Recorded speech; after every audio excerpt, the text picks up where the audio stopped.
Em nossos grupos de estudo surgiu a discussão a respeito de banhos de ervas na cabeça. Aqui, neste programa, deixarei minhas opiniões sobre o assunto, lembrando a todos que são questões pessoais e baseadas no meu estudo e na minha vivência, não sendo assim a verdade absoluta.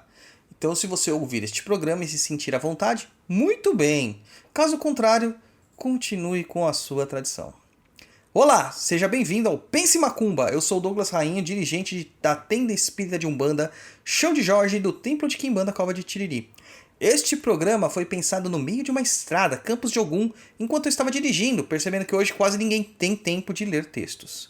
Então decidimos trazer alguns assuntos já tratados por escrito em nosso blog, perdido.co, para o formato áudio. E se você quiser conhecer mais do nosso trabalho, nos siga em www.perdido.co ou no instagram.com/douglasrainho7. Além disso, temos o TikTok e o Instagram do Papo da Encruza, o melhor e maior podcast de macumbaria do mundo e do plano espiritual também. Neste programa nós vamos falar sobre banhos de ervas na cabeça. Polêmico, hein? Vamos lá. Você está ouvindo Pense Macumba.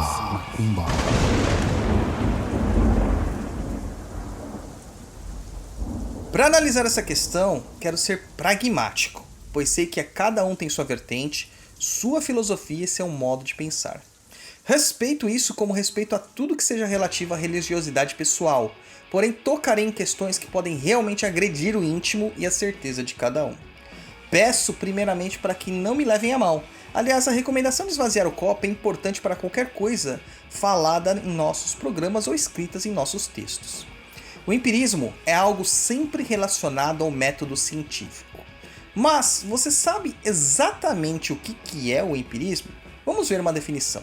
Empirismo, substantivo masculino, doutrina segundo o qual todo conhecimento provém unicamente da experiência, limitando-se ao que pode ser captado do mundo externo, pelos sentidos, ou do mundo subjetivo pela introspecção. Descartadas as verdades, sendo descartadas as verdades reveladas e transcendentes do misticismo ou a priorísticas e inatas do racionalismo. A atitude de quem se atém a conhecimentos práticos. Pela definição, o empirismo é aceitar que a prática passa muitas vezes à frente dos testes científicos clínicos e são consagrados os seus resultados pelos seus efeitos. Pode ser que a princípio nem saibamos como que algo funcione, porém sabemos que funciona. Muitas pessoas afirmam que não podemos colocar ervas, no geral, na cabeça. Outras tantas afirmam que não podemos usar ervas quentes na cabeça. Mas o que define se uma erva é quente, fria, morna, absorvedora, irradiadora, básica, ácida, tóxica ou etc? Justamente o que define isto é a sua composição química. Sei que estamos falando sobre espiritualidade, e geralmente, quando se tenta unir as ciências naturais com as ciências espirituais, acabamos gerando mais confusão e atraindo ateus sedentos de sangue crédulo. Mas não é o caso aqui, tá, gente? O que reforço sempre é que a ciência tem muito a contribuir com a religião e a espiritualidade e vice-versa. Quando pelo empirismo percebemos que Preto Velho recomenda tomar chá de melissa porque acalma, vamos partir para a análise química daquela planta, encontramos princípios ativos que realmente têm efeitos sedativos. Encontramos a metodologia por trás do empirismo, ou seja, encontramos o porquê para algo que sempre soubemos que funcionava. Partindo disto, vamos voltar algumas etapas e perguntar os porquês. No caso do banho de ervas, por que as pessoas relatam que passam mal? Qual é o sentido de passar mal? Qual a lógica por trás disto? A lógica não existe. Na verdade, o que existe é convenção. Exatamente, é um mito perpetuado nos cultos de candomblé em sua maioria. Mas antes que algum candomblecista surte, vou explicar o porquê disto. Não é porque é mito que não seja real. Não é porque é uma convenção que não exista de fato algo mais profundo. Porém, para a Umbanda é apenas um mito. No candomblé, um dos rituais é o assentamento de uma força na coroa de seu filho, ou do filho de santo. Ou seja, uma determinada força orixá será fixada na coroa, na cabeça, por meio de rituais muitas vezes físicos. É a famosa chamada raspagem de santo. Claro que essa força antagoniza com outras, como fogo e água, ar e terra, Palmeiras e Corinthians, e assim por diante. Com isso, se fundamentarmos uma coroa para Ogum, ela só seguirá e reagirá bem com as energias de Ogum. Forças antagônicas a ela farão realmente mal, um mal físico, um mal fixo, um mal espiritual. Isso é o que nós chamamos de Kizila muitas vezes.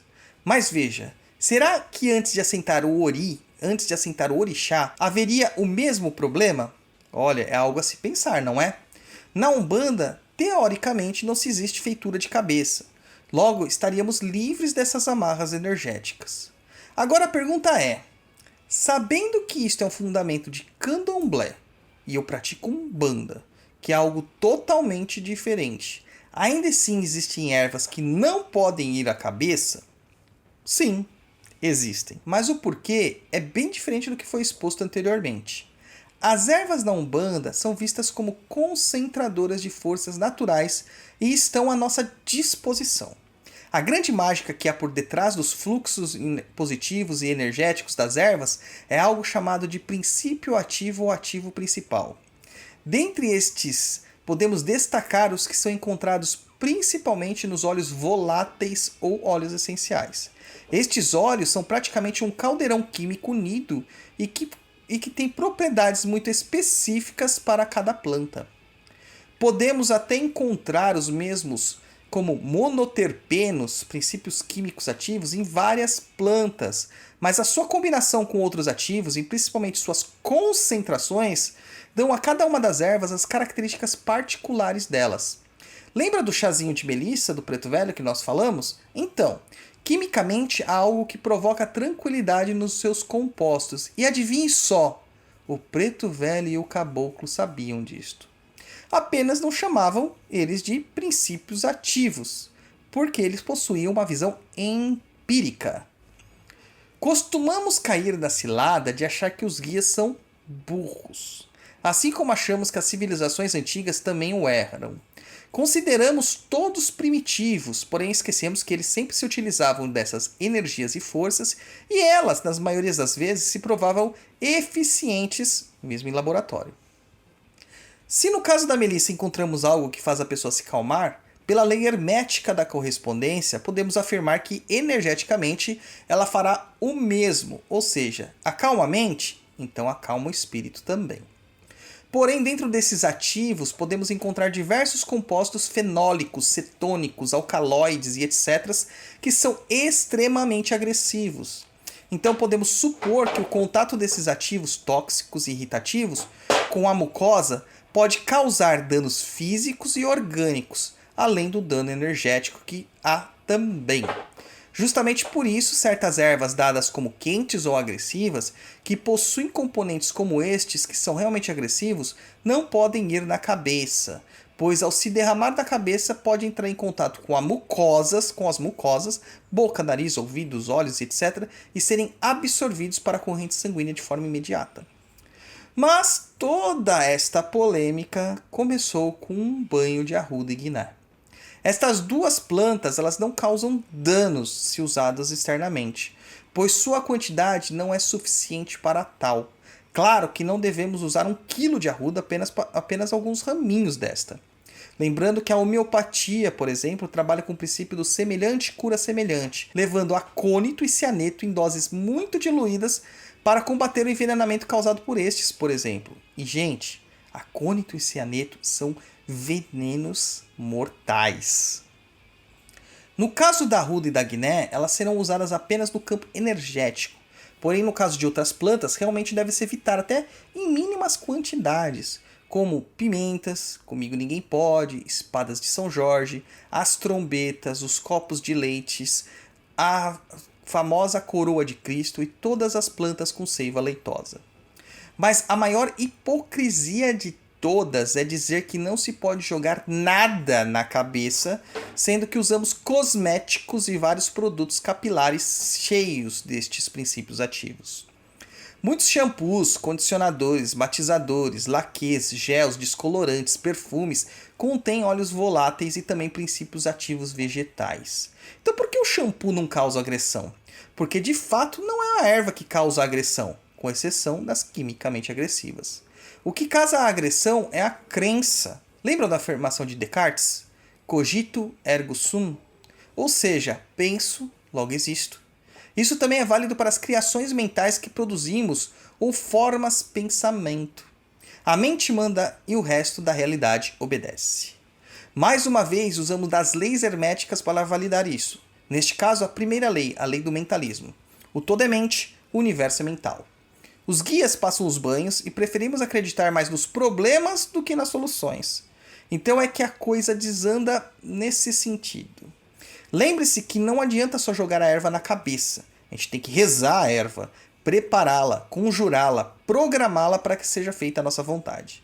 Com isso em mente, também podemos afirmar que jogar sal, arruda, guiné, você pode jogar o que quiser, até aquele shampoo baratinho que vende na farmácia. Mas não jogue pimenta, espada de São Jorge, comigo ninguém pode, peregum roxo, aroeira brava, etc., como citei acima, a não ser em um caso muito extremo, indicado por um guia espiritual ou um feiticeiro muito experiente. No caso do sal, a polêmica é muito pior, pois criaram um verdadeiro vilão digno de história em quadrinhos. Sem sal, não há vida.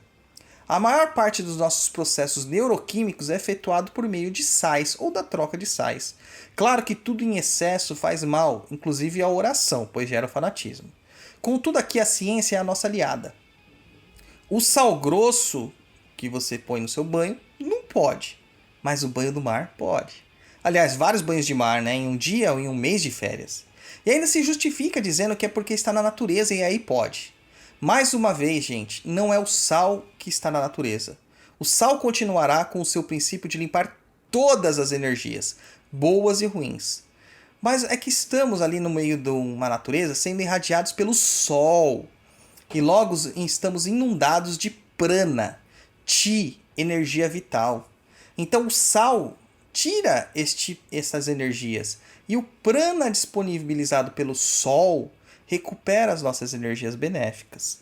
E para simular isto em casa, a gente toma um banho de sal e depois toma um banho de uma erva irradiadora. Aliás, o sol não é irradiador? Então a gente pode usar ervas irradiadoras como alecrim, girassol e calêndula para recuperação das energias perdidas pelos banhos de sal grosso. Então, espero que este programa aqui tenha expandido um pouco o seu pensamento e que possa, ter um pouquinho mais de fé, mas também se manter atento a questões de tradição sem ser cego. Bom banho a todos! E olha, era bom até a gente tomar um banho de arruda e guiné agora para limpar as demandas que devem estar vindo. Gostou do conteúdo? Comenta lá no post do episódio no instagram.com/douglasrainho7. E não se esqueça de nos seguir no Spotify. Clique lá para seguir e receber todas as nossas notificações. Saravá e Mukuzambi para todo mundo.